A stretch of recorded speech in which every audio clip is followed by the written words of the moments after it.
Bonjour à tous, à la une de l'actualité aujourd'hui, l'économie européenne et l'austérité qui gagne tout le vieux continent. Le Figaro en fait sa une. Les plans de rigueur se multiplient dans l'Union. Le Premier ministre italien devrait annoncer aujourd'hui des coupes budgétaires. En Espagne, le Fonds monétaire international demande des réformes complémentaires. Et du côté de la Grèce, c'est Bruxelles qui réclame un nouveau tour de vis sur les retraites. Mais le plan de rigueur qui fait le plus parler, c'est celui annoncé hier par la Grande-Bretagne. La réduction des dépenses publiques devrait se chiffrer à plus de 7 milliards d'euros. Cependant, comme le soulignent les Échos, ce vent général de rigueur est loin de faire l'unanimité.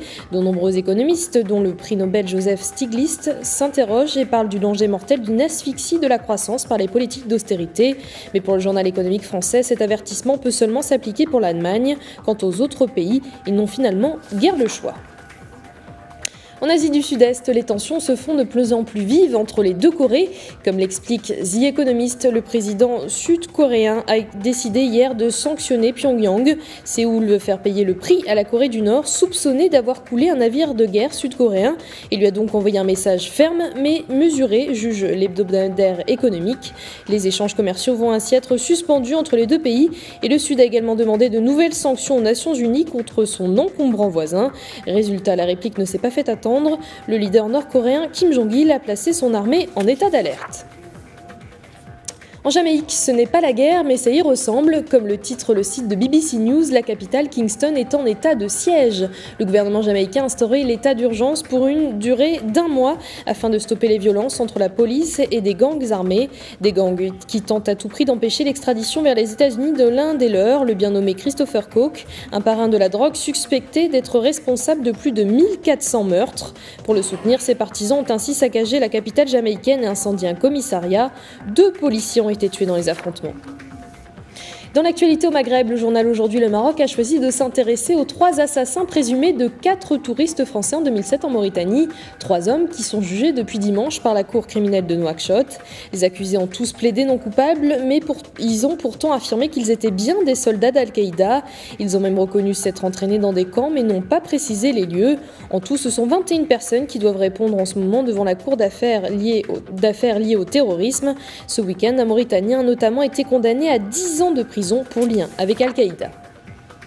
Du sport à présent avec les préparatifs de la Coupe du Monde de football. Ça y est, on connaît la composition finale de l'équipe de France. Comme le titre Le Parisien, les 23 de Tignes iront au Mondial. Le sélectionneur des Bleus, Raymond Domenech, a mis fin au suspense. Il a déclaré via Internet que les 23 joueurs qui terminent aujourd'hui le stage de préparation seront bien ceux qui représenteront la France en Afrique du Sud. Mais pour le quotidien de la capitale, ce choix est plutôt étrange car il n'y avait pas urgence à prendre une telle décision. Surtout qu'il existe toujours un doute sur l'état physique de William Gallas. La sélection française est donc composé de 3 gardiens, 8 défenseurs, 5 milieux et 7 attaquants. Football toujours, mais du côté de l'Argentine, l'équipe se prépare elle aussi à la Coupe du Monde et l'entraîneur de la sélection, Diego Maradona, est très confiant.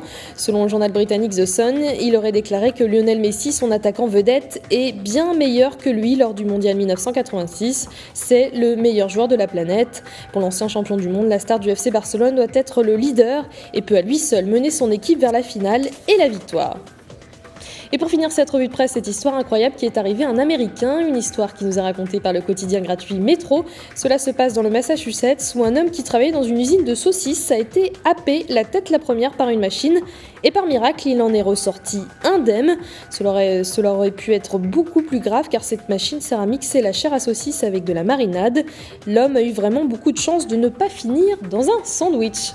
Voilà, c'est tout pour la revue de presse. Je vous souhaite une très très bonne journée sur Mediaset.